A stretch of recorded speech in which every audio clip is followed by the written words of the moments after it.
Жемқорлық індет, күресу міндет. Сыбайлас жемқорлықпен күресу Қазақстанның бүгінгі күнгі күрделі мәселесі болып отыр. Үлкен әлеуметтік қасірет болып табылатын ол, саяси даму тұрғысынан бір-біріне ұқсамайтын әлемдегі барлық елдердің қай-қайсысын да қатты алаңдататыны анық.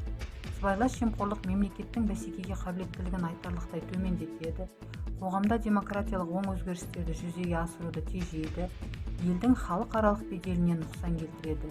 Ең бастысы, адамдардың қоғамның демократиялық бастауларына, заң мен шындыққа, сайып келгенде билікке деген сенімін әлсіретеді.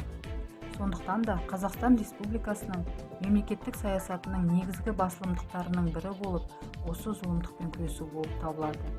Сыбайлас жемқорлықпен күрестің басты бағыты оның алдын алу. Заң талабының аясында жемқорлыққа қарсы іс-әрекеттер әр салада жүзеге асырылуда. Әсіресе халық парақорлық дертімен жиі бетпе-бет келеді.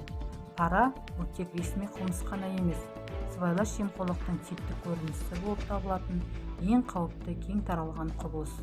Сондықтан кез келген ортада пара беру мен пара алудың жолын кесуде қоғам болып белсенділік танытуымыз қажет. Азаматтардың бойында сыбайлас жемқорлыққа қарсы мәдениет қалыптасуы үшін сыбайлас жемқорлықты елдің дамуын тежейтін аса қауіпті қоғамдық дерт деп тануы тиіс. Сыбайлас жемқорлыққа қарсы мәдениет әр адамда құқықтық сауаттылығына байланысты төмен немесе жоғары болуы мүмкін. Мемлекеттегі заңнамаларды жақсы білу әр адамның өз іс-әрекетіне деген сенімділігін күшейтеді. Болашақта өскелең ұрпақ жемқорлыққа жирене қарауы үшін әрбір отбасында, балабақшада тәрбиеленетін, мектепте білім алатын баланың бойына имандылық пен адамгершілікті, еліне, жеріне, ұлтына деген жанашырлықты, патриоттық сезімді тереңінен сіңіруіміз шарт. Жаны таза, ары ақ, елі мен жерін көркейтер нағыз азамат қалыптасуы үшін ұлттық рухты жас ұрпақ бойына дұрыс таратуымыз қажет.